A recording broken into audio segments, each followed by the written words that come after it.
Bon, allez. Donc, nous sommes aujourd'hui le 20 Shvat et nous abordons maintenant le chapitre 26 du Tanya.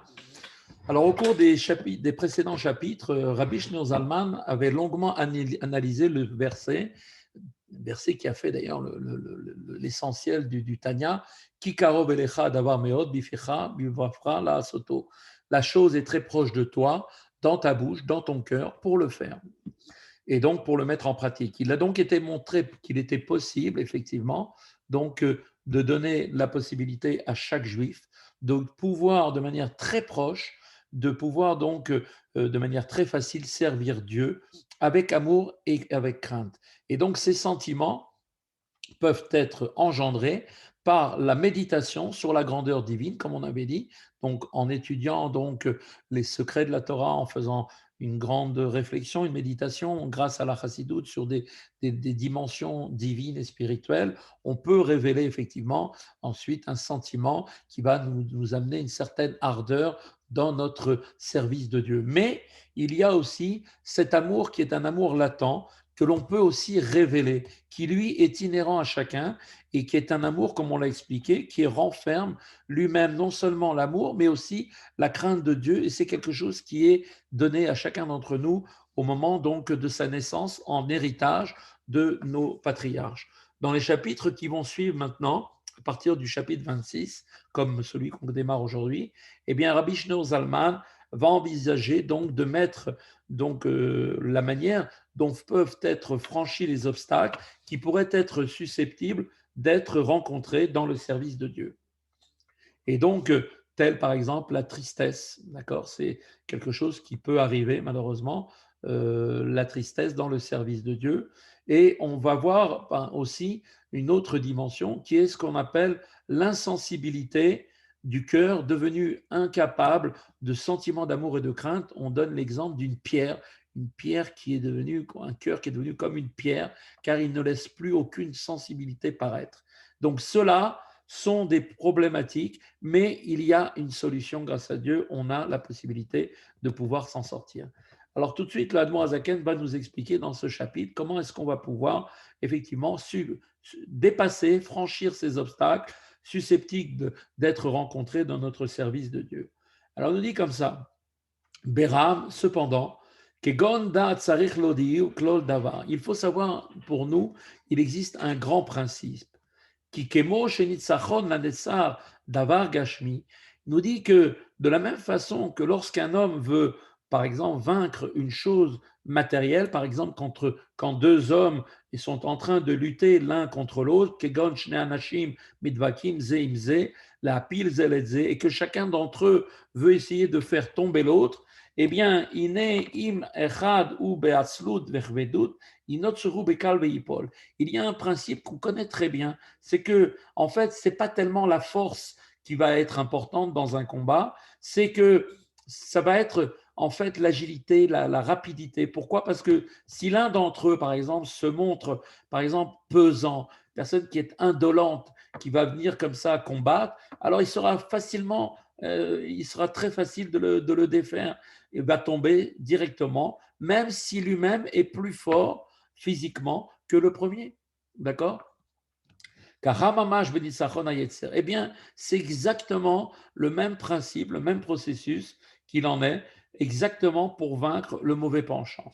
En dépit de la supériorité donc du bon penchant, le bon penchant qui a effectivement cette supériorité puisque Dieu aide le bon penchant dans son service à pouvoir avancer dans Torah Mitzvot, malgré tout, eh bien, il faut savoir que le mauvais penchant lui-même, comme expliqué, peut être vaincu. Pourquoi? Parce que le bon penchant lui-même, il a cette supériorité, comme la lumière, comme on sait, un peu de lumière de sainteté peut repousser beaucoup d'obscurité de la clipa et à plus forte raison du concours apporté par Dieu au bon penchant. Donc, Ifchar, normalement, Ifchar, il est donc impossible de le vaincre dans un état d'indolence et de pesanteur. C'est-à-dire que même si l'âme divine, le bon côté chez nous est très puissant, puisqu'il a la force de repousser un peu de lumière, peut repousser toute cette obscurité, et en plus Dieu lui vient en aide, si la personne, malheureusement, est dans un état d'indolence et de pesanteur, d'accord, qui tiennent en fait de la tristesse, ce qu'on appelle de la tristesse et de l'obstruction du cœur, comme c'est marqué Timtum Alev Kaeven, comme une pierre, alors qui im bezrizut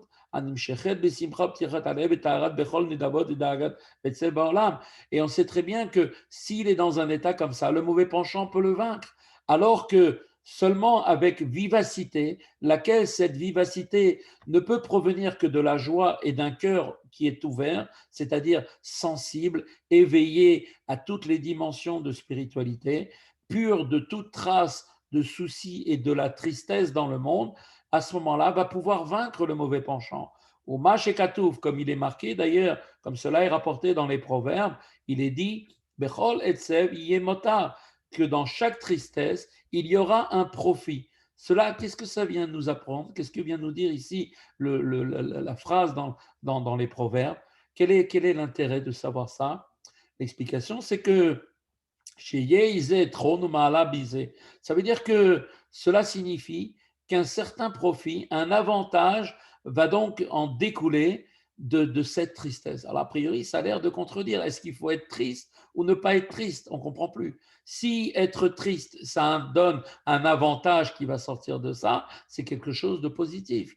Et alors que d'un autre côté, on nous dit que la tristesse et le cœur insensible sont des choses qui sont des défauts qui nous empêchent de ressentir la divinité. Donc pourquoi ici le proverbe nous dit que de la tristesse va sortir quelque chose, un profit? Il est hadraba, bien au contraire. Cette formulation n'est pas une remise en cause de ce qu'on a dit. Milachon ze mashma she'etzev mitzad atzmo en ma'ala. En réalité, cette formulation qui a été dite dans les proverbes, elle a été dite en fait au futur. Il aura un profit, c'est dans ce sens qu'il faut le prendre. La personne aura un profit de cette tristesse. Ça laisse entendre que la tristesse en soi n'a pas d'avantage. Être triste pour la tristesse n'a aucun intérêt. Mais c'est seulement que quand le profit va venir de cette tristesse-là, qu'à ce moment-là, quand il viendra ultérieurement, que la tristesse aura eu un côté positif. En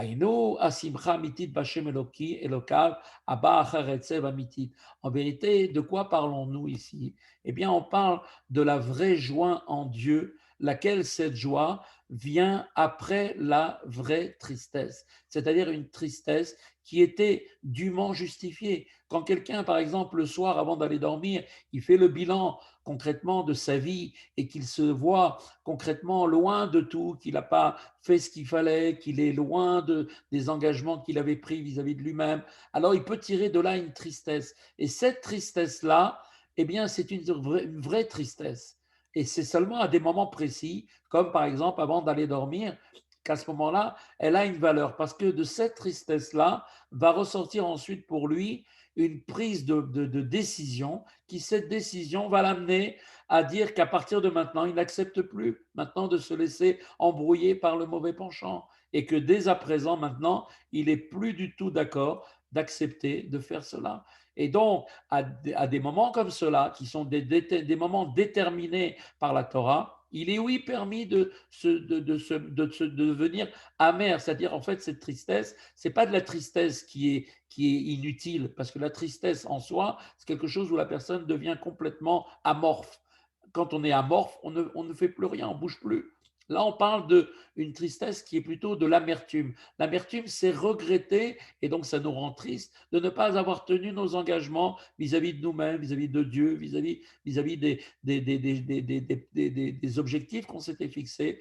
Eh bien, quand on est amer, cela va nous amener effectivement une tristesse, mais qui ensuite va amener à prendre une bonne décision et de décider à partir d'aujourd'hui de faire table rase, de tourner la page et de commencer à faire les choses comme il faut. Et comme on voit très bien, c'est des moments qui sont très précis. Alors, cette tristesse-là, il faut faire très attention parce que l'Yetzer Hara, des fois, il veut nous rendre tristes au moment où on est en train de prier. Alors là, surtout, il faut le pousser, ça. Il faut ne jamais accepter cette tristesse à ce moment-là. Au moment où on est en train de faire une mitzvah, on est en train d'étudier la Torah, on ne doit surtout pas se laisser avoir par le Yetzer Hara, par une tristesse, quand bien même ce serait une tristesse de se dire, ah voilà, je ne suis pas au niveau. Ça, c'est tout le but du Yetzer Hara, de nous rendre tristes, pour qu'en fin de compte, une personne, quand elle est triste, elle n'a qu'une envie, c'est de s'arrêter, d'aller se coucher et de plus rien faire. En réalité, ce moment de tristesse, qui est en fait non pas de la tristesse pour rien, passive, mais qui est une tristesse active qu'on appelle de l'amertume, c'est juste avant de dormir. Au moment où on fait le Kriyat Shema du soir, où là on fait un bilan sur sa journée, sur toutes les fautes, d'accord, Bemar Nafsho, Velev Nishbar, et on le fait à des moments déterminés, comme ce moment-là, sur ses fautes, avec une âme amère et un cœur brisé. D'accord. Le bénéfice ici, donc, de la vraie tristesse réside précisément dans la joie à laquelle elle va laisser place. Parce que quelqu'un qui est amer, une fois qu'il aura fait un constat, un bilan réel de toute sa situation, ensuite, il prendra des bonnes décisions et ça même, ça va le rendre vraiment joyeux. Alors maintenant, pourquoi, la question c'est pourquoi une pareille tristesse conduit-elle à la joie? Eh bien, il nous dit comme ça. Al yedeze nishbara ruach tuma visitra chara umechitza shel barzel amapseket beno laviv shebashamayim. Nous dit ici une chose extraordinaire, l'Admor Zaken, c'est que qu'est-ce que c'est que cette tristesse dont on parle? Eh bien, cette tristesse, comme on a dit, c'est d'avoir un cœur qui est en fait par cette tristesse, le cœur est brisé. La personne se sent complètement donc loin de Dieu. Et donc cela amène une tristesse qui va en même temps briser et casser l'impureté, le lien qu'il avait avec la Sitra Achara est donc brisé à ce moment-là par cette amertume et l'écran de fer qu'il y avait précédemment qui faisait séparation entre l'homme et son père qui est dans les cieux, à Kadosh Baruch Hu, eh bien, est complètement anéanti. Donc, on voit l'avantage de cette tristesse. C'est que cette tristesse, qui est en fait de l'amertume, a le pouvoir de briser par le fait que la personne maintenant se sent brisée. Il brise en même temps les forces du mal, l'emprise des forces du mal, et en même temps, il casse, il anéantit l'écran de fer qui fait séparation entre nous et Dieu. Comme il est d'ailleurs rapporté à ce sujet la référence dans le Zohar, il est dit là-bas à propos du verset, c'est marqué comme ça, Ruach nishbera lev nishba. C'est marqué les sacrifices de Dieu. Qu'est-ce que c'est? C'est un esprit brisé et un cœur brisé. Ça, c'est le vrai sacrifice pour Dieu. C'est ça, le véritable, ce que Dieu il attend de nous. C'est pas de donner simplement un sacrifice pour se dédouaner en donnant une somme ou en apportant un animal quel qu'il soit. Le but, c'est de prendre conscience de notre éloignement de Dieu et qu'en cassant, en apportant le sacrifice, sacrifice c'est korban en hébreu qui vient de la chauve, kirouv, qui veut dire proximité. En apportant un sacrifice, on va pouvoir à nouveau se rapprocher de Dieu comme on était avant d'avoir fait la faute. Et le Zohar interprète les choses de la manière suivante. Par quel moyen l'esprit de la citra, c'est-à-dire du mal, a-t-il été brisé? Par un cœur brisé. Et dès lors que la vraie tristesse, l'amertume qui est causée par les fautes, provoque la cassure de la citra achara et la chute de l'écran de fer, synonyme de séparation d'avec Dieu, c'est elle précisément qui conduira à la joie parce que on aura libéré son âme de l'emprise des forces du mal. Ve'azam yikuyam bo reshia dekra ashmieni sason besimcha ashivali sason isharecha beruach nedava. Alors s'accomplira pour lui, pour cette personne-là, ce qui est promis dans le texte, ce qui est marqué dans les versets, comme c'est rapporté dans les Teilim, dans ce verset, fais-moi entendre l'allégresse et la joie, rends-moi la joie de ton secours et soutiens-moi de ton esprit de magnanime. Magnanime, comme on le voit dans tout ça, est rapporté dans le Télim. Donc on voit que cette joie, donc, qui résulte maintenant de la prise de bonnes décisions, parce qu'on peut maintenant, du fait qu'on est libéré de ce poids des forces du mal qui veulent avoir une emprise sur nous, on se libère de ça, et donc on se rapproche de Dieu, ça va pouvoir nous permettre de faire éclore cette joie comme une fleur qui va sortir des ténèbres dans ce qu'elle était. Et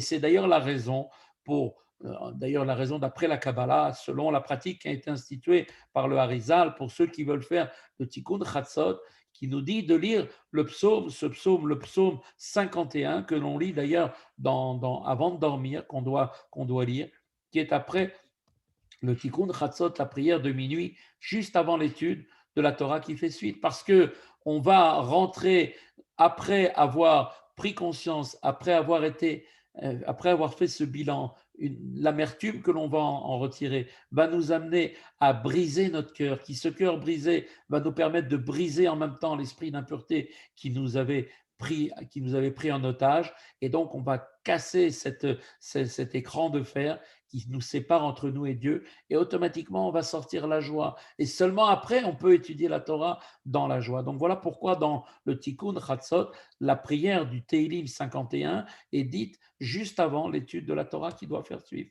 Kede lilmod besimcha mitit bashem abba acharetzev, afin d'étudier avec une véritable joie en Dieu qui va faire suite à la tristesse dont malheureusement est empreinte la lecture du Tikkun Chatzot. Pourquoi? Parce que Tikkun Chatzot, c'est le moment du bilan. Sheyesh lisim chazo yitron ki yitron haor haba min hachosher dafka. Et il y a dans cette joie une supériorité par rapport à la joie qui n'est pas précédée d'amertume, comme l'est la supériorité de la lumière qui vient de l'obscurité, comme on avait expliqué. Quand on arrive à sortir la joie après l'amertume, cette joie est encore plus grande que la joie qui vient sans qu'il y ait eu d'amertume. Pourquoi? Parce qu'on a été la chercher très, très, très profondément, cette joie. C'est comme la supériorité de la lumière qui vient des ténèbres. Quand les ténèbres se transforment en lumière, la lumière est encore plus éblouissante que la lumière normale. Moshe Katoub Bezohar à la Passouk, comme il est écrit à propos de ce verset-là dans le Zohar, comme il est rapporté par rapport à ce verset,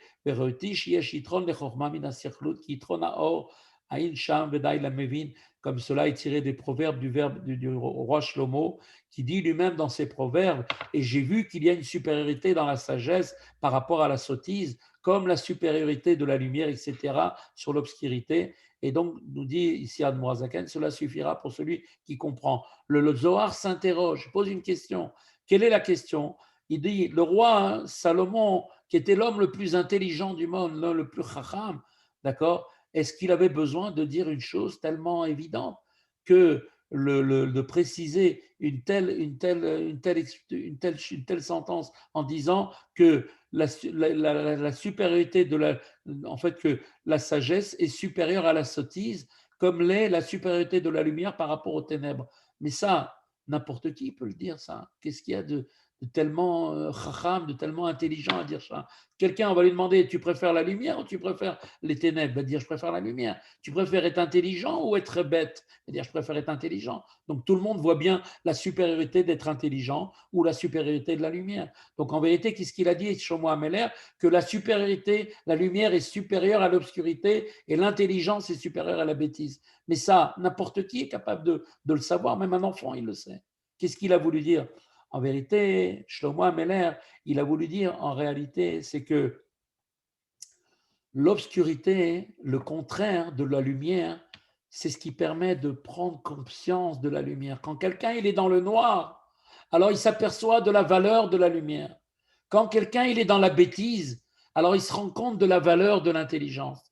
Pourquoi? Parce que le fait qu'il a été du côté négatif, quand il prend conscience du côté positif, alors le positif, il a un côté positif comme jamais il n'aurait pu se rendre compte. C'est ça qu'il a voulu dire Shlomo Ameler. C'est que cette lumière qui vient d'être, après qu'une personne est restée dans les ténèbres, n'est plus du tout la même lumière. Elle a une valeur extraordinaire. C'est comme que Dieu préserve, comme quelqu'un qui a été pris on va dire, malheureusement, qui a subi une excusez-moi, quelqu'un qui aurait subi une très grosse épreuve, que Dieu préserve au point d'en mourir, qu'il était à deux doigts de mourir, une fois que cette personne a été guérie, je peux vous garantir qu'elle aime la vie. Chaque seconde, elle va en profiter à chaque instant. Parce qu'elle va se rendre compte, au moment où on est au plus bas, au moment où on est dans le plus noir, c'est là où on se rend compte de la valeur des choses. Et bien souvent, les épreuves viennent pour nous faire prendre conscience de ces choses-là. C'est pour ça que Dieu nous envoie des épreuves. C'est pour ça qu'on dit que quelqu'un qui sort d'une épreuve est grandi de cette épreuve-là. Parce que la personne qu'il était avant et après n'est plus du tout la même chose. Pourquoi? Parce que des ténèbres, il a vu ce que c'était le noir, et maintenant, quand il voit la lumière, même un peu de lumière, c'est extraordinaire, à plus forte raison quand c'est la grande lumière de la Torah. Et donc, c'est pareil. La tristesse, en tant que telle, n'est donc, en tout état de cause, qu'une entrave au service de Dieu. Mais si elle va nous emmener ensuite à la joie, alors ça valait la peine d'être dans cette dimension de ce qu'on appelle donc le fait d'être amer, l'amertume. Et du reste, on sait très bien qu'il y a un verset qui est très clair sur ça, qui nous dit la chose suivante, comme c'est marqué dans le livre de Dvarim. Dieu nous dit, parce que tu n'as pas servi l'Éternel, ton Dieu, avec joie, ben alors à ce moment-là, tu iras servir, comme c'est marqué, tu deviendras l'esclave de tes ennemis. Et l'explication du Harizal sur ce verset, elle est bien connue de nous tous. Comme c'est marqué d'ailleurs, c'est ramené dans plein de commentaires.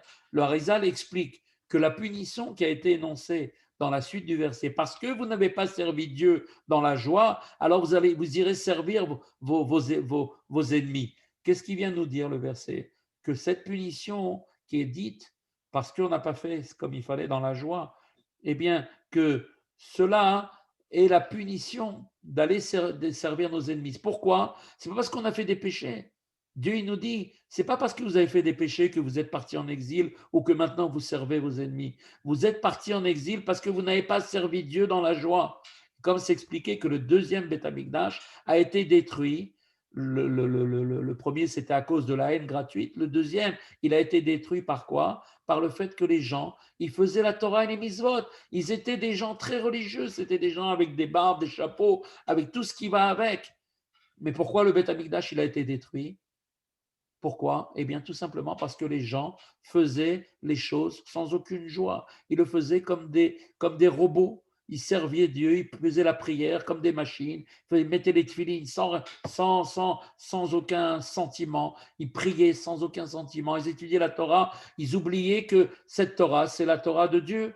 Et quand on parle dans la Torah, si Réhouven, il a une vache qui a encore né un taureau par un taureau de Shimon, il devra payer. À la finale, ils ont cru que c'était comme le code civil que Dieu préserve, les deals avec les goïms. Pourquoi? Parce qu'ils ont oublié la gdusha qu'il y a dans la Torah. Et cette gdusha qui est dans la Torah et dans l'accomplissement des mitzvot et de la prière, elle ne peut se faire, comment est-ce qu'elle peut se mettre en évidence que par la joie? C'est pour ça que la joie, elle est tellement importante. Et à cause de ça, parce que malheureusement les gens n'ont pas servi Dieu dans la joie, eh bien à ce moment-là, le texte nous dit qu'ils ont été, la Torah nous dit, alors vous irez servir vos ennemis, vous serez les esclaves de vos ennemis. Et pour nous dire l'importance de la joie dans le service de Dieu qui a été établi, et donc le texte nous suggère maintenant le moyen pour pouvoir la vaincre, et que, en fait, qu'elle soit cette tristesse, qu'elle vienne vers nous, que ce soit par rapport à un problème d'ordre matériel ou spirituel. Je vais juste terminer avec une petite histoire parce que ce cours m'a fait penser à une histoire qui est très, très, très sympathique, qui va illustrer notre propos. On raconte une histoire comme ça. Il y avait une fois dans un village, il y avait un rabbin qui avait fait une dracha justement sur ça et qui avait donné ce passouk de la Torah. Il avait dit que Dieu, il aime beaucoup le cœur, il aime le cœur. Dieu, il veut le cœur il veut le cœur dans toute chose. Alors, il y avait un juif qui était un juif simple. Il avait entendu ça, il était tout content. Il est rentré le soir avec sa femme et dit, tu sais, je sais ce que Dieu il aime. Il a dit, il aime le cœur. Donc tu vas nous préparer une marmite de cœur et on va l'offrir à Dieu. Alors sa femme a dit, ah bon, tu crois? Elle dit, oui, oui. Tu vas faire cette marmite. Tu vas faire cuire cette marmite tous les vendredis et le vendredi soir, le vendredi avant Shabbat, j'irai dans la choule et je mettrai la marmite là-bas où il y a les Sefer Torah. Bon, il était dans son idée. Il avait entendu le rabbin lui dire que Dieu, il aimait le cœur. Alors il s'est dit, bon, alors je vais offrir du cœur à Dieu. Et voilà qu'il amène sa marmite. Il l'amène quelques heures avant Shabbat. Et le shamash qui est là-bas dans la synagogue, qui est en train de tout préparer la synagogue pour qu'elle soit prête à recevoir les fidèles, il est là et en ce Shabbat, et vendredi, il est là, bien sûr, un petit peu après, il vient et il sent qu'il y a une odeur particulière dans la choule, une bonne odeur. Alors il cherche, et voilà que d'un seul coup, il rentre, il ouvre le Echal où il y a le Sefer Torah, et il voit la marmite avec le cœur. Lui, qu'est-ce qu'il se dit? Oh là là, le bon Dieu il pense à moi j'ai personne, j'ai pas de femme, personne me cuisine, et voilà que le bon Dieu m'a offert cette marmite de viande et de cœur. Il prend la marmite, et bien sûr, il la mange pendant Shabbat. Après Shabbat, il remet la marmite vide. Quand vient après le juif, le juif qui avait fait ça, il voit la marmite vide, il dit, ah, tu vois, il rentre chez sa femme, il dit, tu vois, je t'avais dit, Dieu, il aime le cœur. Alors, il fait comme ça. Et le jeu, il a duré comme ça pendant quelques semaines. Un jour, le rabbin du village, lui aussi, il vient. Et il vient un peu plus tôt que d'habitude parce que justement, il voulait réviser la paracha dans le Sefer Torah. Il ouvre le Echal et qu'est-ce qu'il voit? Il voit la marmite. Ah là là, sacrilège. Qui c'est qui met une marmite comme ça avec les Sefer Torah et tout ça? Le rabbin, qu'est-ce qu'il fait? Il prend la marmite, il jette tout et arrive le soir du vendredi soir et il fait un sermon qui est comme jamais il a fait, en disant que celui qui a fait ça, c'est presque un chilou Hashem, c'est une profanation du nom de Dieu, et que c'était très grave, et que cet homme-là, il méritait vraiment une punition très grave. Le pauvre qui entend ça, il comprend que c'était pour lui. Il rentre, il est effondré, il pleure avec sa femme. Il dit, regarde le grand péché qu'on a fait. Tu te rends compte ce qu'on a fait pendant toutes ces semaines. Et moi, j'étais bête. J'ai cru que Dieu il aimait le cœur. Voilà que pendant la nuit du vendredi soir, le rabbin il commence à rêver. On lui dit maintenant tu viens, tu es convoqué au tribunal céleste. Ah, il dit quoi? Dans son rêve, bon, il croit que c'est un rêve, il se réveille. Et bon, il dit c'est un rêve, il se rendort. À nouveau, il s'endort. On lui dit maintenant tu viens au tribunal, on t'appelle. Il dit mais il se réveille encore. Il dit c'est pas possible, c'est quoi ça? Il se rendort une troisième fois et là, on lui dit tu viens au tribunal ou alors tu meurs immédiatement. Alors il dit dans son rêve, il dit bon, d'accord, je vous suis. Il arrive au tribunal céleste. Dans le tribunal céleste, on lui dit, regarde, parce que tu as fait ça, tu as fait cette honte à ce juif-là. Dieu, c'était pour lui la marmite de viande qu'il apportait, cet homme-là. C'était comme les sacrifices du temps du Beth Amikdash. Et la fumée qui sortait de cette marmite, elle était pour Dieu comme une odeur agréable des sacrifices. À cause de toi, il n'y a plus les sacrifices. Et à cause de toi, maintenant, tu mérites d'être chayav mita, tu dois normalement mourir. Alors le rabbin dit, mais je ne savais pas, je m'excuse, je ne savais pas quoi faire, je ne l'ai pas fait exprès. Alors dans le ciel, comme il avait des mérites, on lui a dit, ok, on est d'accord, mais maintenant, tu vas faire demain matin, tu vas refaire une dracha, et dans cette dracha, tu vas expliquer que ce qui a été fait, c'était pour Dieu un plaisir immense, et que bien sûr, cet homme-là, alors maintenant, il va comprendre, mais il amènera en cadeau toutes les semaines, s'il le veut, continuer comme ça, et on donnera au chamash qui aura de quoi manger. Voilà l'histoire.